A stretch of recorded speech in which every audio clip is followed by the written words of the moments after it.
देखिए, ये जो मुद्दा है जिसकी आप चर्चा कर रहे हैं, यही तो जवाब देना पड़ेगा सरकार को कि 2000 सबसे पहले 7 में अति पिछड़ा को आरक्षण दिया गया, जो शहरी निकाय में चुनाव हुए थे।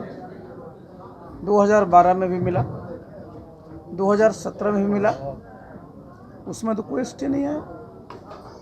2022 में क्यों स्टे है? कौन जवाब दे? देखिए, ये जिम्मेवारी सिर्फ और सिर्फ राज्य सरकार की है। और ये क्यों हुआ ऐसा? ये क्या दर्शाता है? ये दर्शाता है कि जो प्रदेश के मुखिया हैं, मैं तो था 2007 में जब इस प्रकार की व्यवस्था की गई थी, सभी से राय लिया गया था, उसकी मॉनिटरिंग होती थी। उस समय भी कोर्ट में केस गए थे, हाई कोर्ट, सुप्रीम कोर्ट, सब जगह गया था, लेकिन सरकार सतर्क थी। और आज ऐसा क्यों हुआ? सुप्रीम कोर्ट का आदेश है, सुप्रीम कोर्ट के आदेश पर आप कार्रवाई नहीं करिए तो क्या है जी? बहुत स्पष्ट है कि जो तवज्जो उस पर दिया जाना चाहिए था, क्योंकि मुख्यमंत्री जी का कई वर्ष हो गया है ना, तो हम बिल्कुल कंप्लेसेंट हो गए। उनको लगता है कि जो चल रहा है वो चल रहा है। जब कोर्ट का स्पष्ट ऑर्डर है कि आरक्षण के लिए आपको ये करना है, वो करने में क्या दिक्कत थी? अगर वो आज किए होते तो आज क्या स्थिति है पूरे बिहार में जी? आरक्षण तो एक बात हुई, जरा देखिए 250 के आसपास सब इस प्रकार की यूनिट है। चुनाव चल रहे थे, सारे जितने हमारे उम्मीदवार थे चुनाव लड़ रहे थे। 10 तारीख को वोट पड़ना था, एक 20 को पड़ना था। कितना खर्च हुआ है? कौन इसका जिम्मेवारी लेगा? ये देखिए, सरकार की पूरी तरह से विफलता है। और सरकार अगर सतर्क रही होती तो ये बात नहीं होती। और जहाँ तक अति पिछड़ा आरक्षण की बात है, तो अति पिछड़ा का आरक्षण जब दिया गया था 2007 में, तो बीजेपी जेडीयू साथ थे, एनडीए की सरकार थी।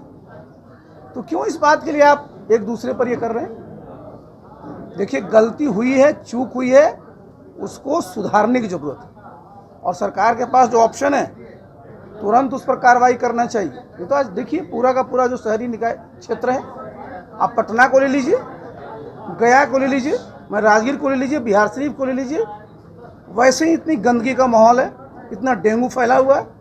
अब पूरा का पूरा जो है, इसके चलते अब चुनाव लटक गया। देखिए, जितनी गंभीरता से इसको लिया जाना चाहिए था, उसको नहीं ले रहे हैं और बिना वजह सिर्फ बात को डाइवर्ट कर रहे हैं। तुरंत जो भी कार्रवाई करनी है सरकार को करनी है, उस पर जो भी एक्शन लेना है वो लें और एक समय अवधि के अंतर्गत चुनाव करें। इसी मामले पर ललन सिंह क्या, वो सब बिहार जनता सुप्रीम कोर्ट जा रहा है, क्या सुप्रीम कोर्ट जा रही है? देखिए दो चीजें भाई, कोई उच्च न्यायालय के आदेश है, सरकार स्वतंत्र है सुप्रीम कोर्ट जाने का, लेकिन साथ ही साथ आपको ये भी देखना चाहिए कि सुप्रीम कोर्ट के जो आदेश हैं उसका पालन क्यों नहीं हुआ और उसमें कौन दोषी है, उस पर कार्रवाई होनी चाहिए।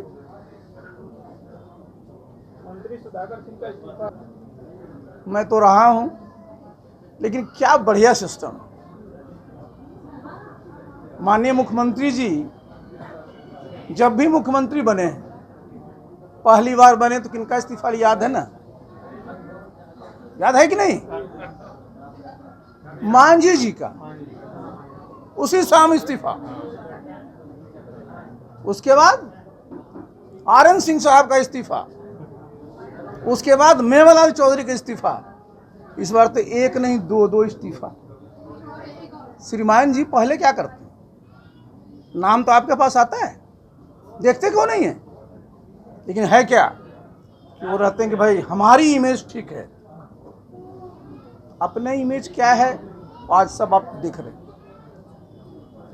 आज आप देखिए बिहार में जो स्थिति है जी, हम तो घूम रहे हैं, जाके देखिए एक सड़क आप हमको ग्रामीण इलाके में बता दीजिए। ये तो कोई जाते थोड़े हैं, सब पटने में रहते हैं, एक ठीक नहीं है। जाइए जितनी भी नल जल का स्कीम है सब टूट टाट के बराबर हुआ पड़ा है, पानी सब बह रहा है। काहे ऐसा हो रहा है? क्योंकि 2020 में जनता ने एक जनादेश दिया, आपको मुख्यमंत्री बनाया, एक संगठन, एक गठबंधन को बनाया, और आप मुख्यमंत्री बने रह गए, लेकिन पार्टनर बदल दिए। तो ये लोग के साथ, देखिए लोकतंत्र है और इसमें ताकत जनता के पास होती है, लेकिन जनता आपको एक्स के लिए वोट करती है और अपने मन से जब वाई की तरफ आप जाते हैं तो निश्चित रूप से जो एक मोरल जो होता है आदमी का गवर्न करने का, वो लूज कर जाता है। और यही जो है ये चीजें बाहर आपको दिखती है।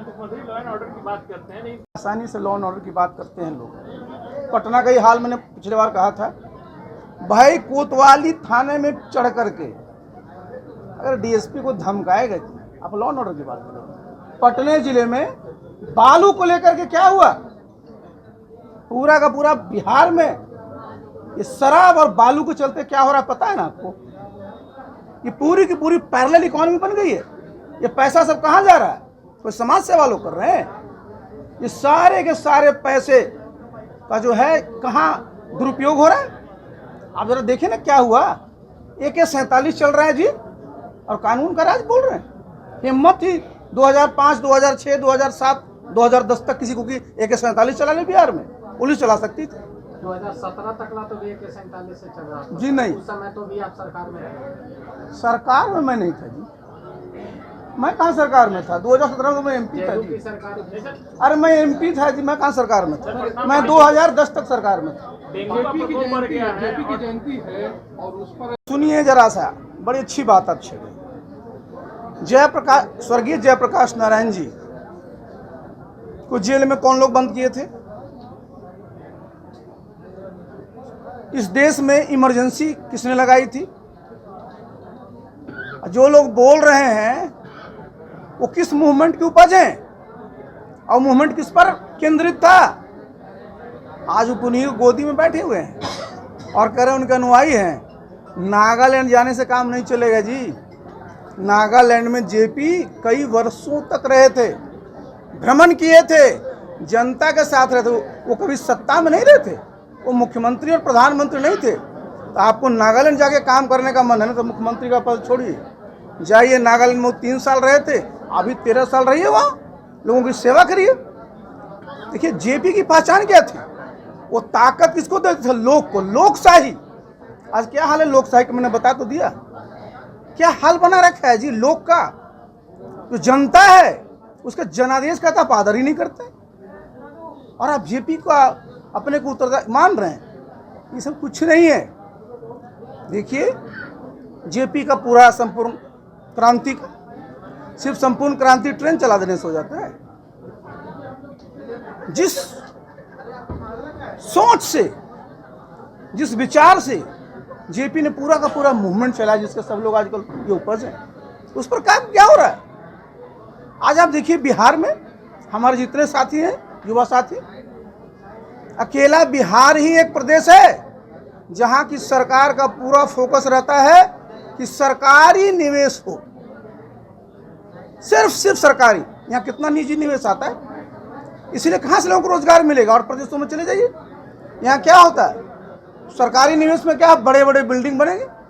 अब PMCH है ना जी, 5200 करोड़ का बिल्डिंग बनेगा। बिल्डिंग बनने के बाद जरा पूछ लीजिएगा, ये लोग अपना इलाज कराएंगे ना वहाँ? पूछ लीजिएगा जरा, जिनको इलाज कराना हो तो सब दिल्ली जाते। अरे जब तक देखिए आप निजी क्षेत्र को नहीं लाइएगा, लोगों को बहुत ज़्यादा जो अवसर है नहीं मिलेंगे। आप यहाँ क्या होता है, किसी की तबीयत खराब होती है, कहाँ जा रहे हैं, कहाँ भर्ती हैं जी, कहाँ बोलता है पारस, कभी बोलता है जी? ये देख लीजिए, ये देखिए कि 17 साल में हम एक भी हॉस्पिटल सरकारी क्षेत्र में नहीं बना पाए, नहीं बना सकते, मैं बता दूं आपको। लेकिन आप चले जाइए बिहार के बाहर कहीं भी, क्योंकि इतने वहाँ निजी निवेश हुए हैं, एक से एक अच्छी हॉस्पिटल आए हैं। लेकिन आपका सिर्फ है कि साहब हम सरकारी 5200 करोड़ की बिल्डिंग बना लेंगे, अच्छे डॉक्टर कहाँ से लाएंगे, पैरामेडिक्स वाले कहाँ से लाएंगे, फिर वो कमिटमेंट कहाँ से होगा? इसलिए देखिए आज जरूरत इस बात की कि जो सेवा है ना उसमें सुधार होना चाहिए। सिर्फ हम लोग बिल्डिंग खड़ा कर करके सेवा नहीं कर सकते।